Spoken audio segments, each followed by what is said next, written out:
Hello everybody and welcome to my thesis presentation. My name is Saif and I'm a student for the computer science in Kristianstad University. Our thesis presentation will have a title, Storage System for Harvested Energy and IoT Sensors.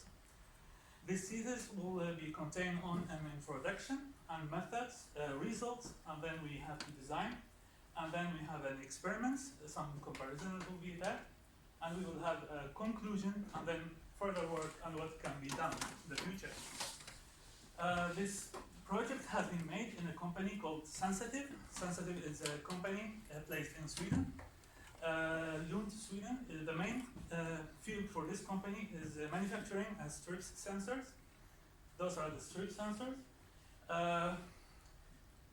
The energy system they have in these sensors are a battery.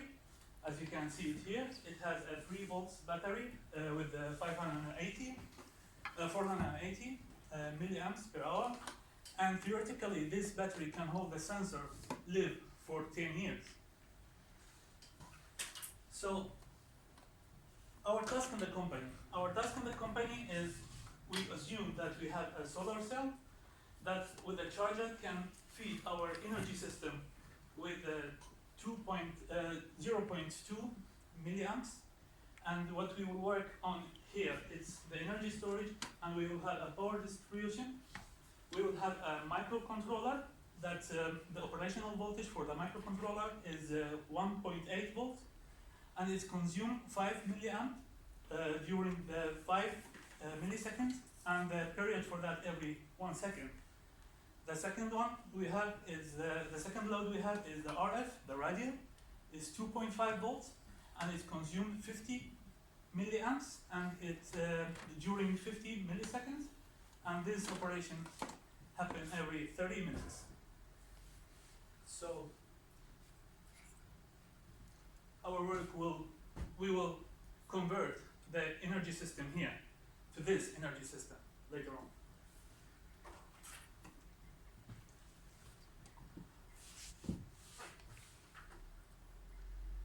So the research question for this work is, the first one is what is the architectural requirements for the storage unit for the harvested energy and the sensor. The second one is what is the hardware components we shall use to realize the energy in a way that we minimize the loss of energy in our system. And the research question 3 is how can an efficient monitoring and control system be built. Directly to the point, we have for the method 1 and method 2, for the research question 1 and 2, we use the methods. The methods are based on a literature review, a literature study.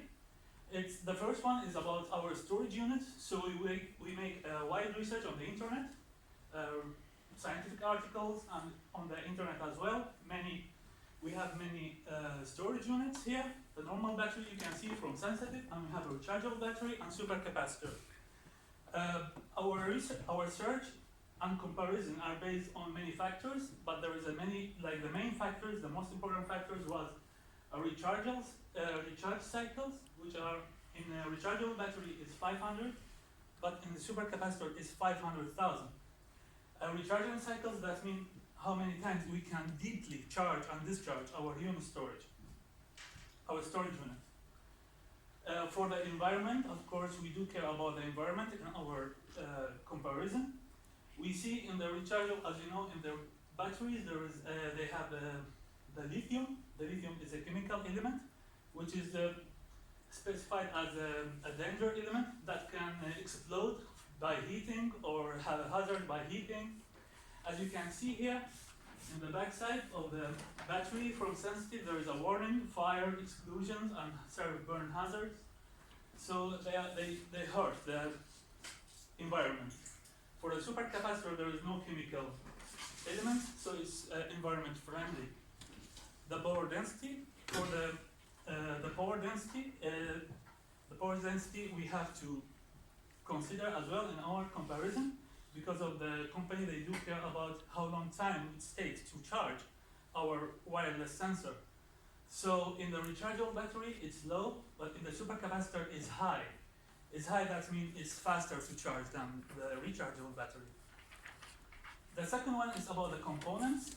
So we do care about, we also, like a literature review, we do care about the topology and what the topology shall we use to our system. And then we have to find the components which fit to our topology.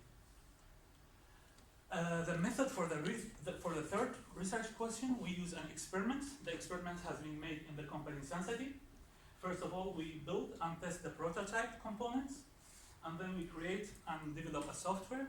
This software, later on, we have to test it and we make an evaluation and comparison. So we go into the cycle, build and then code, test, compare, and then in the end develop. After we develop, we build it again, and we base on our comparison. As a result, for the first research question, we do, while we are searching, we do read many scientific articles and many theories. And the theories, there is the helmet, which is about the rechargeable, using the rechargeable battery as a storage unit for the harvested energy in the sensor. Permaflows, which use the advantage of having a supercapacitor as a first, as the primary storage unit with a rechargeable battery that support it. And nevertheless, they use only supercapacitor. What we did here, we do study all of those, and then we make a comparison. And when we have some ideas to add to, then we get the results. The result for the first research question, we will use a two supercapacitor, a small and big supercapacitor. The first one, the small one. Why we are using the small one? Because we want to have a faster booting time for our wireless sensor network. And it has the priority to be charged first. And when you have a small supercapacitor, so it's faster being charged than the big supercapacitor. The second supercapacitor is relatively big compared with the first supercapacitor. It is our main storage for our wireless network sensor. And the advantage of having that one is a less charging and discharging rate compared with supercapacitor 1, and it can operate the RF, which is the radio. Well, when we choose the supercapacitor, then it's good to study the behavior of for the supercapacitor. As you can see here, that when you go up, when you are charging the supercapacitor, the supercapacitor is not like the rechargeable battery. The rechargeable battery has a stable voltage level, while the supercapacitor, the voltage level is variate.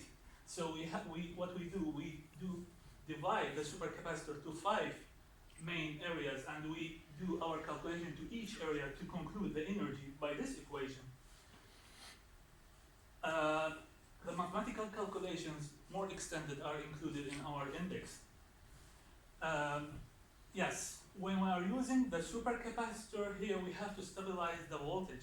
And how to stabilize the voltage? The answer for that is using a DC-DC converters. And that's the result for our second research question. We use two DC-DC converters, 2 step-up DC-DC converters from Texas Instruments. The operational voltage for those components are 0.7 volts, and the first step-up is to 1.8, and the second one is to 2.5. And we use also 2 step-down DC-DC converters, which are also step down to 1.8 and 2.5 volts. We use as well an 8 MOSFET switches to control our design. Our design here, we have our design for the circuit, and here we put how many voltage we have in the supercapacitor 1 and supercapacitor 2. at the beginning, when we are starting to charge our supercapacitor, we are charging it when it's until it gets 0.7. So we are only closing switch 1 and opening switch 2. So the energy will flow only on the supercapacitor 1 in order to charge it. When the energy gets in supercapacitor larger than 0.7 and less than 2.5, then we'll start doing a step up in order to operate our microcontroller. And when the voltage is get more than 2.5, so the switch 4 will be closed, so we will go to the step down. And we'll make a step down in order to operate our microcontroller. We will get advantage here of having a step down with a very efficient step down component that we use. When the voltage in supercapacitor is get full, up to 5 volts, and the voltage in supercapacitor hasn't been charged yet. So we open switch 1 and we close switch 2 in order to charge supercapacitor 2. In the same time, we still having the energy feeded for the microcontroller through step down via supercapacitor 1. And an important question we can have here: can supercapacitor 1 hold the energy for the microcontroller until the supercapacitor being charged to 0.7 volt, which is the operational voltage for the DC-DC converter? The answer for that, theoretically, yes, we can, because in our theoretical calculations, the supercapacitor 1 can hold our wireless sensor network, our microcontroller works for 3 days, while we only need 30 minutes in order to charge our second supercapacitor with the voltage up to 0.7. When the voltage in supercapacitor 2 get between 0.7 and 2.5, the same procedure we have here when we were using supercapacitor 1. We use a step up in order to operate our microcontroller. There is one thing to add here also. There is a switch 7. It will be closed to operate the radio for every 30 minutes. For every 30 minutes, and the period for opening is only 50 milliseconds to provide the radio with the energy needed to send signals. When the voltage in supercapacitor is larger than 2.5, so as you can see here, we make also the same procedure for the supercapacitor 1. We use a step down to operate the microcontroller. The same thing we use with the switch 8. Switch 8 will have the same work as the switch 7, is to operate the RF every 30 minutes for 50 milliseconds. When the voltage in supercapacitor 2 is almost full, then it will be good to charge both of the supercapacitors in parallel. That's why we will close switch 1 and switch 2. The energy, it will still be fed for the system from the supercapacitor 2. So in that time, when we are charging supercapacitor 2 and we are working, having the energy for the system, supercapacitor 1 will suffer from the inner leakage that it has. So it's better also to charge it in the same time. And here I have a DC-DC converters in various levels. 0.7 in the supercapacitor. We check after the DC step up 1.8. We find it is 1.8. And after the DC step up to 2.5, we get 1 here. So we could 2.5 here. Yes, because of the time and the lack of the time, I will not play all the videos, but you are more than welcome to ask me later on after the presentation to view all the videos here. There's 4 videos for different voltage levels. And the step down DC-DC converter. Now we are using the step down DC converters. Wherever the voltage is higher than 2.5 in the supercapacitor, so after the step down for the DC converter step down to 1.8, we get an output 1.8. and for the step down to 2.5, we get 2.5 volts. I want to mention here that the step up is always when the voltage into the supercapacitor 1 or 2 is higher than 2.5 volts. Here is a factor that we haven't actually calculated in our theoretical part. Here is the very important factor, which is the leakage effect on a supercapacitor. As you can see here, the voltage for supercapacitor 1 and supercapacitor 2 with the green, after almost 18 hours, then the voltage is drained in the big supercapacitor to almost the half. So that's conclude that the leakage has a very big effect on the energy saved in the supercapacitor. Charging time comparison for supercapacitor 1 and supercapacitor 2. Theoretical and experimental results. Here we have a comparison for the charging time for the supercapacitor 1 and supercapacitor 2. And you can see theoretically in supercapacitor 2 when it's reached 5 volts, so it's a very big difference. And the reason behind that is, the reason is back to the inner leakage for our supercapacitor while it's charging. And also one more thing, when we reach a high level of voltage, then the charging, the leakage will increase proportionally. And it's increased proportionally as well when you are using a big size of supercapacitor. So as you can see here, there is a big difference compared with the supercapacitor 1, which is smaller in size. The time that supercapacitor 1 and supercapacitor 2 can hold our wireless sensor network works without an energy source available. We make a comparison here. It's a big difference.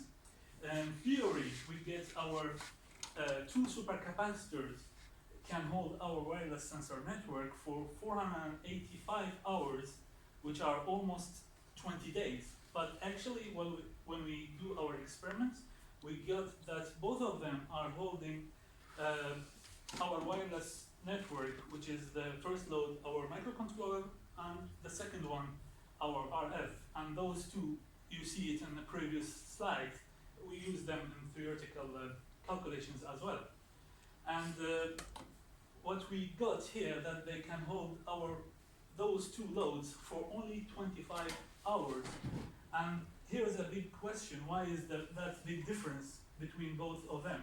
Yes, that's because of the leakage in all components, which are not included in our theoretical values.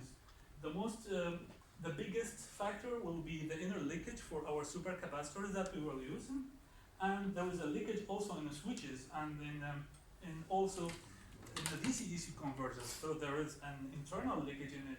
They are not that big enough compared with the supercapacitors, but they are there.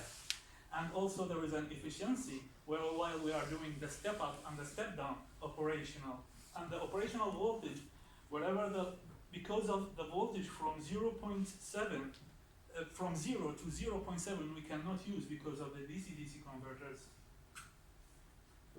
As a conclusions for our work here, the best energy storage we got 2 supercapacitors. The first one is a small one, and the big one could be a relatively big size supercapacitor or a small size supercapacitor but with less leakage. The leakage effect should have the priority in our calculation later on. We could build an efficient monitor system, a software that controls the switches in a way that they control the switches according to the voltage level in our supercapacitors.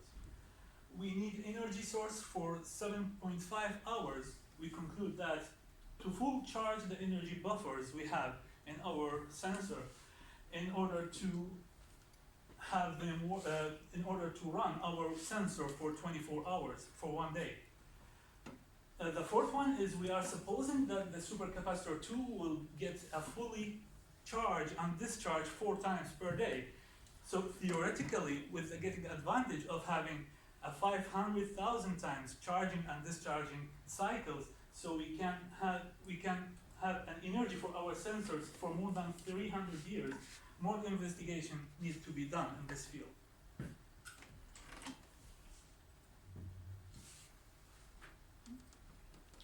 further work. Yes, here we have the same picture from before as well. We have like it will be better if we find a better DC-DC converters, which is have a better efficiency. For example, if we are now using for a step up, for example, we are using DC-DC step up DC-DC converters with 70% efficiency, and we can see our second supercapacitor can hold theoretically for 16.5 days. If we can find one with 90% efficiency, then it will hold us for 17.5 days. Then we gain theoretically a 1 day. For the voltage level, as you can see here, it's unused until we get 0.7. So it will be better if we can find, for example, one that starts from 0.3 volts, and then we can get advantage of this small area here. With the 0.7 is also for the supercapacitor 2 is 16.5 days. Theoretically, it can hold our wireless sensor network. With the 0.3 volts, it's 17 days. So we get advantage of having like a half day more. Better supercapacitor quality will be absolutely appreciated to have, and more efficient switches, it will be good to use in the future. Thank you, everyone. Any questions? Yes, of course. Very nice presentation. Thank you very much. Thank you. Please, the opponents from the first floor. Thank you, engineer Saeed, Thank for you. the presentation. So I noticed a few difference between your slide and a version of the thesis I have. So I'm wondering if the versions had some like mess up or whatever. That's the first thing. And I would like to say we really like your thesis because the topic is really appealing that you are designing this cost-effective, also environment-friendly system, because we also do power consumption analysis, and we really understand the importance of storing energy and power it infinitely long. So there are a few things that I want to mention. One thing is in your literature study, you mentioned there are a few existing solutions, like the Prometheus and the Everlast.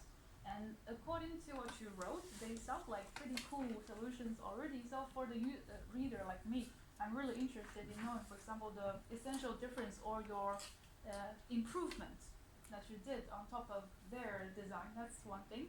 And then the second thing is I feel your research question 1 and 2 seems to be addressing actually the same question, because in the research question 1 is about finding the architecture, and research question 2 is about finding the hardware components, and then you're answering them in section 2.1 and 2.2. It's actually the same thing. It's also talking about supercapacitor and capacitor, this versus that versus this, and so for me it feels like the same thing, yeah. And then in your experiment setup, you have 8 experiments, which you have very well documented the hardware components. But honestly speaking, I completely didn't get it because I don't have the background knowledge. So I would like to know more about why you have, for example, 8 experiments. And then for some of the experiments, I think you have a few for DC-DC converters, and then you have different setups. So why are there different setups for this DC-DC converter? Like each setup, do they have some advantage, disadvantage, and then what is the thing you're comparing? So these experiments setup, if there is more explanation to help the reader understand, I think that would be really good. And finally is about the key concepts. So I saw that you have in your thesis references a lot to 8051 as a microcontroller, but that is actually an architecture. That's not a microcontroller. And then you also mentioned Arduino. You said at some point you used Arduino, at other point you used 8051, but if I'm not mistaken, Arduino is ABR, right? So it's two completely different architectures. So I feel the key concepts need a few clarification. And if the system is lasting forever long, or is it as long as possible? I also think it's like a kind of a big difference between forever long and as long as possible. And then Eduardo will talk about the format part. Yeah, so as she said, can we answer on question by question, or shall I answer all of them? It should be a discussion. question. Yeah, okay. Oh, It's a question because my question because I'm I already was like talking forget like what we you have present asked in like the the first one. stuff and then he answer or I don't know. So what was your first question? Because I just forget It's it. about the version because the switch is it's like 8 switches there. Mhm. But I see here I get only 6 switches. In the beginning, in our theoretical parts, we had like those 6 switches, but later on when we are applying our experimental part, so we find that we have to use 8 Okay. switches. So the theoretical is not like exactly the same that the practical part. Okay, so that's why. Actually, we have to study the behavior of having the DC-DC converters and how we have to distribute our power. Okay. That's the first one. Okay. That would be nice if you have it in the thesis because I was like, should I get an old version? Yeah. Yeah, and the second is what's your improvement on top of the Prometheus or Avalon? My improvement was, for example, in Prometheus, it's used the rechargeable battery, and the rechargeable battery after some time, it will get like discharged so fast. So it's not like the same like the supercapacitor. As I say, there was a big difference for the recharging cycles. We have 500 only in a rechargeable battery, while we have almost half million recharging cycles, a deep recharging cycles between a supercapacitor and rechargeable battery. Yes. And then the research questions, and then the Yeah. 1 and 2 really seem like the Okay, about the architecture, what I mean about that, how we will place the supercapacitor. Shall we use 1? Shall we use 2? Shall we use 3? That's what I mean with the architecture. Like having 1 or 2 or 3. Because the last one, the Everlast, for the research question, the last one, they are using only 1 supercapacitor, 1 big supercapacitor. The problem that they had, that they faced actually is the charging time. Even if they have using a supercapacitor, so they use a big supercapacitor, and that big supercapacitor needs almost, as I remember what they wrote, it was like about 17 hours until it gets charged.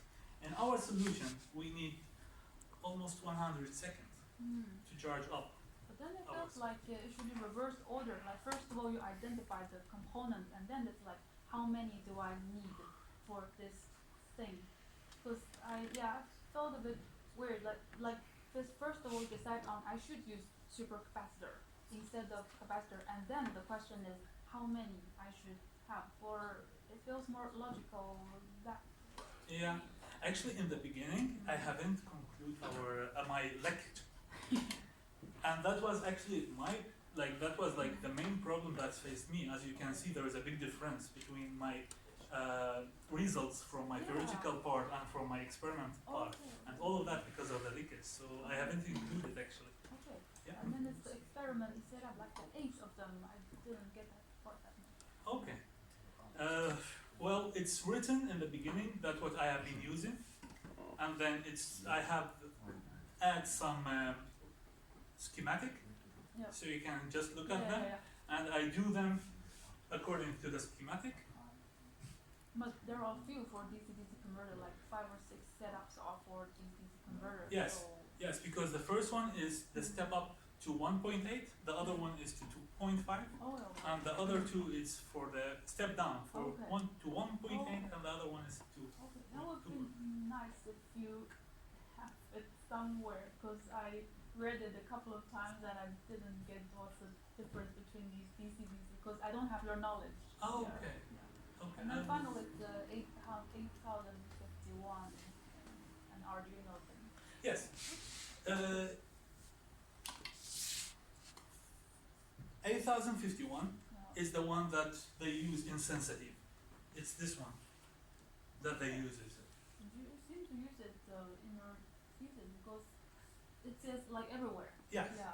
And that's what they use in sensitive, and that's why I put like some information for you on this microcontroller. But because of the time and because of I just want to simulate, and for the easy coding, we use the Arduino, so it will be easier for us to only control the switches here. so it will be easy for us to make the software for it. And that's why using only the microcontroller, you have to study the microcontroller and you have to see how to deal with it. Okay, Yeah, and we don't have the time for that. Ah, I see. Yeah, that's why I'm using.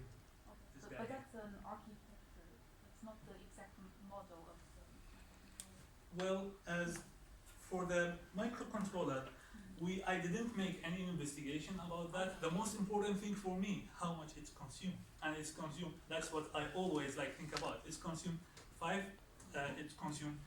milliamps during the period for it, 5 milliseconds, and every 1 second. So that's the most important thing for You me. have a data sheet for it. Yes. So you could just use that name in the data sheet for it instead of saying 8051. That's what I meant. Okay. I'm just Yeah. I just use it to refer it. Okay, so So Yes. as Shuchi said, we really enjoyed your work, but I personally did not fully understand it, in part because it is not very easy to read how you structure your report. For example, in your methodology, I could find bits of implementation results and also discussion, and everything is mixed in the implementation. So it would be good if you could separate them into their sections. And the second thing was the spelling on your thesis. Maybe I think you should look into proofreading it once more, because I lost a lot of time understanding what each word meant. So that's one of the things. Another one is the captions. You only number the figures in the tables, but you never provide an explanation of what they're presenting. So it would be good if you had some small, for example, if this table, supercapacitor 1, supercapacitor 2, what it does, that would be enough. And the table caption should be on the top, not on the bottom. and also the unit for the quantity that was missing in the tables. Okay. As an answer for your first question, it was what's your first question? Structure. The structure, yeah. Well, this is the first time for me to do this one. I am not expert like engineer Shuji. Yes, but I will of course, further on I will improve my structure. But when you read new papers, you can look into just the structure, and then you pay attention to how they actually organize the ideas. And I think that's enough. But other than that, we really enjoyed your Content was really good. Yeah. So this is small things. Okay, yes. About the reference that I use, I look at yours as well. The thing is that when you have to refer to something for the figures, I find it a problem when I want to refer it in another place because it have to also copy. It's the same. It will copy the same captures, the same explanation. That's what I have as a problem. So that's why I have the explanation into my paragraph when I do it. You can see it there. Okay, I Yes. see. Yes. Yeah. But it's small problem. Yeah. Yeah. But it's okay to have double if you have it on the text and as well. The on thing the is that the explanation takes a lot of place, and I don't want I don't want to copy paste it here. I don't want you to see it many times. I will lose many. No, you only space. reference it once. Yeah, That's why once. we have the number. So You can But if you look at figure 4, I refer to it 6 times. then you you can use the do it. same reference. Yeah, you can do it like this. Same number. You say figure something shows this, and then on the figure you already have the line, so you're not taking extra space. So you do figure X, and then you do what it actually represents. It's very short, so you don't really explain it on this number. Yeah, well done. Well done, right? Yeah. Yeah. Thank you Thank very you. much. And now, examiner, finally. No, I have nothing left. So, that was good opposition because I had some questions about the thing, and then I had some questions about the structure. Yeah. That's good.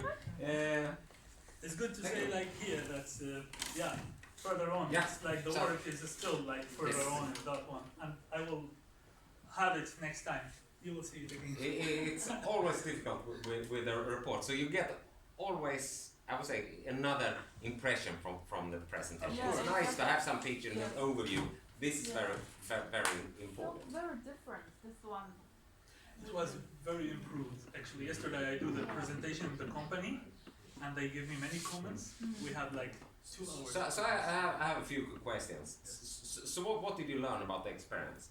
What is the use of your experiments? Actually, the thesis, the degree project, it's the course that I most get advantage from in the whole those 3 years. Yeah, now I'm talking about your experiments in the thesis. What did you learn about the experiment? What is the purpose of your experiments? Yeah, the first thing is like we have to do care about the leakage in the supercapacitors because there is a very big difference. I do make those, so I have like some experience now with having like with building up those DC converters. As an experiment, we have to always make a comparison. As long as we go when we go so far with the results, we have to always make a comparison. We have to always like test. Yeah. Sorry, I want to. I'm focusing on what you, because you did a theoretical study, a literature review, and then you did an experiment, and then it's why did you do this experiment? It should actually, I would get some new information from that. Yes. Compared to the theory, that is my question. Yes. So if you clarify that again. Of course. Yeah. After I shows you my experiments, I make a comparison between the experiments and the theoretical that I have. Yes. What is the comparison? The comparison was about how long time it takes like to charge, so we can see how really the time takes to charge the supercapacitor, how really time it takes to the leakage, for example, and how really it takes a time for our sensor node in reality and not in just in theoretical. How long time it takes the supercapacitor to hold our wireless sensor network alive. I thought I'm a little bit unclear. It seems to me that the main point was the leakage. You have a theoretical model, and then you had leakage. It was Leakage was his discussion, I think. yeah, More yeah, like- but it was from the experiment, wasn't it? It's from the experiment, we get it like... Because you had a theory and then you didn't include it, and that was if I look at the big difference, that actually this is what I see. But it's also like there is like the efficiency for the Okay. DC-DC converters. It's also like play a role for my experiment. And also like we got the switches here and how to like use them and so on. So that's something like also I get it in my experiments. So maybe you could And the software as well. Okay, so if you can clarify what kind of parameters did you change in the experiment? The parameters. I would say that do you change some when you switch from one step up, step down, or whatever, changing the voltage, changing the size of the supercapacitors, or something like that? Yeah. Yes. Do you get my question? Yes, I get it. If you have a prototype, you build it in one way, and then you just test it, or maybe you do some experiment. I change this and I change this. Yes, as she's saying that in the beginning I was like using only six switches when I have been using my theoretical, but in experiments, so I find myself that I'm forced to use 8 switches in order to full control my prototype. So that's the big difference. Like some hardware have been added in experiments that I haven't actually calculate in my theoretical. And also, that could be in the results. You should put that increase of switches into the results. That would be very interesting, actually. yes, yes. So what to say? It's a little bit unclear to follow. Okay. Well, the thing is that in the report. Yes. So sorry. Yes, no problem. Yeah. The other thing is that like how to deal with the DC-DC converters with the step up and the step down. It was like so easier for me like to do it in the theoretical, but in practical. So I should like study it like and experiment it every time. Yeah. So that's also a big difference. Yes. Thank you. Look.